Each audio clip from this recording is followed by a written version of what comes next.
Professor Nageswararao versus Janasena విషయాన్ని ఇద్దరు వ్యక్తుల మధ్య జరిగిన సంఘటనని 2 రాష్ట్రాల మధ్య ఘటనగా ఎందుకు చిత్రీకరిస్తున్నారు? మరి మళ్ళీ సెంటిమెంట్ రగిల్చే ప్రయత్నం చేస్తున్నారు ఎవరు? దీని వెనుక ఏమైనా కుట్ర దాగి ఉందా? ఇవన్నీ ఈ వీడియోలో తెలుసుకునే ప్రయత్నం చేద్దాము. హాయ్ అండి అందరికీ, వెల్కమ్ టు శరత్ 180 డిగ్రీస్.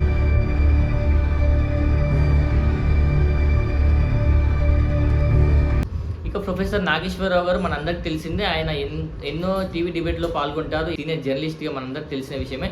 అయితే ఆయన రీసెంట్గా ఒక టీవీ ఛానల్లో మాట్లాడుతూ ఇక అమిత్ షా గారి దగ్గరికి జనసేన నాయకులు నారాయణ మనోహర్ గారు, పవన్ కళ్యాణ్ గారు వెళ్ళి జగన్ గారి నుంచి ఏదో మాట్లాడినట్టు కొన్ని వ్యాఖ్యలు అయితే చేయడం జరిగింది.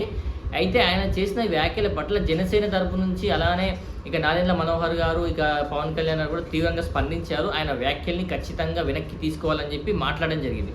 అయితే దీనికి ఆయన స్పందించిన నాగేశ్వరరావు గారు, నాకు హైలీ సోర్సెస్ ద్వారా వచ్చిందని చెప్పాను కాబట్టి ఆ సోర్సెస్ రాంగ్ ఇన్ఫర్మేషన్ అయి ఉంటుంది, కాబట్టి నేను నా వ్యాఖ్యల్ని ఉపసంహరించుకుంటున్నాను, బేషరత్గా వెనక్కి తీసుకుంటున్నాను అని చెప్పి మాట్లాడడం జరిగింది. అయితే సమస్య ఇంతటితో ముగిసిపోవాలి, కానీ అసలు సమస్య ఇక్కడి నుంచి స్టార్ట్ అయింది. ఆయన ఉపసంహరించుకున్న వెంటనే కొంతమంది జర్నలిస్టులు ఇక ప్రెస్ మీట్ పెట్టి మరీ పవన్ కళ్యాణ్ గారిని అలానే ఆయన వ్యక్తిగతంగా తిట్టడం జరిగింది. ఇదైతే ఎంతవరకు కరెక్ట్ మనం అందరం ఒకసారి ఆలోచించుకోవాలి. ఇది కేవలం ఇద్దరు వ్యక్తుల మధ్య జరిగిన ఘటన మాత్రమే. దీనికి ఆయన వ్యాఖ్యల్ని వెనక్కి తీసుకుంటున్నట్టు చెప్పారు కూడా. అయినా కూడా దీన్ని ఇంతటితో ముగియకుండా ఖచ్చితంగా మళ్ళీ దీన్ని రగిల్చాలి, సెంటిమెంట్ రగిల్చాలనే ప్రయత్నం అయితే ఖచ్చితంగా జరుగుతుందని చెప్పి క్లియర్గా కనిపిస్తుంది. మరి జర్నలిస్టులు అనగానే ఖచ్చితంగా ఏదో ఒకటి మాట్లాడాలి, భావ ప్రకటన స్వేచ్ఛ ఉంది కాబట్టి ఆరోపణలు చేయాలనే ఉద్దేశంతో కొంతమంది జర్నలిస్టులు అయితే ఇలా మాట్లాడుతున్నారు.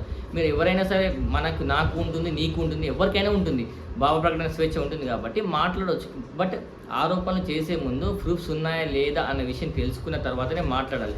ఇక అలానే కొంతమందిని తీసుకొచ్చి ప్రెస్ మీట్లో పవన్ కళ్యాణ్ గారి ఫోటోను చెప్పు తీసుకొని కొట్టడం, అసలు ఆమెకి ఏం సంబంధం ఉంది ఇక్కడ? ఆమె భర్త తెలంగాణ ఉద్యమంలో చనిపోయారు, మరి అక్కడి వరకు బాగానే ఉంది. మరి పవన్ కళ్యాణ్ గారికి ఈ చనిపోయిన ఆవిడ భర్తకి ఏం సంబంధం ఉంది? అసలు సంబంధం లేదు కదా. ఇది కేవలం నాగేశ్వరరావు గారికి అలానే జనసేనకి మధ్య జరిగిన సంఘటన. మరి మధ్యలో వీళ్ళందరూ ఎందుకు తీసుకొస్తున్నారు? ఇక్కడ మనం గమనించాల్సిన విషయాలు చాలా ఉన్నాయి. ఖచ్చితంగా చెప్తున్నాను, ఏదో ఎలక్షన్స్ వచ్చిందంటే మాత్రమే ఇక జనసేన పైన కానీ లేకపోతే తెలంగాణలో ఉన్న ఇతర పార్టీల పైన కానీ తెలంగాణ సెంటిమెంట్ అయితే రగిల్చే ప్రయత్నం అయితే జరుగుతుంటుంది.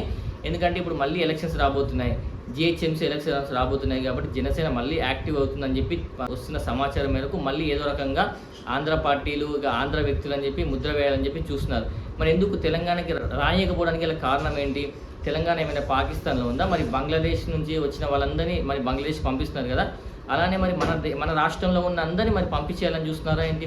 ఎందుకంటే వేరే రాష్ట్రాల వాళ్ళు కూడా మన రాష్ట్రంలో ఉంటారు, ఎందుకు ఇతర రాష్ట్రాల్లో మన తెలంగాణ వాళ్ళు లేరా? ఇప్పుడు నేను కూడా తెలంగాణ వాదినే, మరి తెలంగాణ వాదిగా చెప్తున్నాను. ఇతర రాష్ట్రాలు మన రాష్ట్రంలో ఉండొచ్చు, మన రాష్ట్రంలో ఇతర రాష్ట్రాల్లో ఉండొచ్చు, వేరే దేశాల్లో ఉండవచ్చు. ఎందుకు అమెరికాలో మన దేశం వాళ్ళు లేరా? మన దేశంలో అక్కడ ఇల్లు కొనుక్కొని ఉండట్లేదా? ఇదైతే కరెక్ట్గానే చెప్పాలి. ఎందుకంటే ఇది ప్రతి ఒక్కరు ఎక్కడైనా నివసించే హక్కు ప్రతి ఒక్కరికి ఉంటుంది. అయితే మరొక విషయం ఏంటంటే, ఇవన్నీ ఆరోపణలు జరుగుతుంటే మరొక పక్క పవన్ కళ్యాణ్ గారి ల్యాండ్ ఇష్యూ తీసుకొచ్చారు. ఆయన కబ్జా చేశారని చెప్పి దాదాపు 10 సంవత్సరాలు ఆయన కబ్జా చేశారు. అది కేవలం చెరువు భూమి, అది ప్రభుత్వ భూమి, ఆయన ఆక్రమించాడు. ఇంకా అలానే హైడ్రా చైర్మన్ రంగనాథ్ గారు కూడా ఆయనతో కుమ్మక్కయ్యారని చెప్పి ఇలా రకరకాల ఆరోపణలు చేస్తున్నారు. మరి మీరు మేధావులైన జర్నలిస్టులే కదా, మీరు ఎంతో సీనియర్ జర్నలిస్టులే కదా, మరి ఇన్ని సంవత్సరాల నుంచి మరి ఆయన కబ్జా చేసి వ్యవసాయం చేస్తుంటే మరి మీరు ఎందుకు ఈ విషయాన్ని వెలికి తీయలేకపోయారు? ఇప్పుడే మీకు ఎందుకు గుర్తొచ్చింది సడన్గా? మరి ఇన్ని సంవత్సరాల నుంచి మరి కబ్జా చేశారని బయటకు చెప్పొచ్చు కదా. ఆయన పైన ఆరోపణలు చేసిందే కాకుండా మళ్ళీ కౌంటర్ ఇవ్వాలంటూ కొంతమంది జర్నలిస్టులు మాట్లాడుతున్నారు. ఇదైతే ఏమాత్రం కరెక్ట్ కాదు. ఎందుకంటే పవన్ కళ్యాణ్ గారి ద్వారా తెలంగాణ ప్రజలకు ఎటువంటి నష్టం జరగలేదు. ఎందుకంటే ఆయన పవన్ కళ్యాణ్ గారు మన తెలంగాణ ప్రజలకి ఎన్నో రకాలుగా ఆదుకుంటూనే ఉన్నారు, ఇక కోవిడ్ సమయంలో కానీ వరదల సమయంలో కానీ.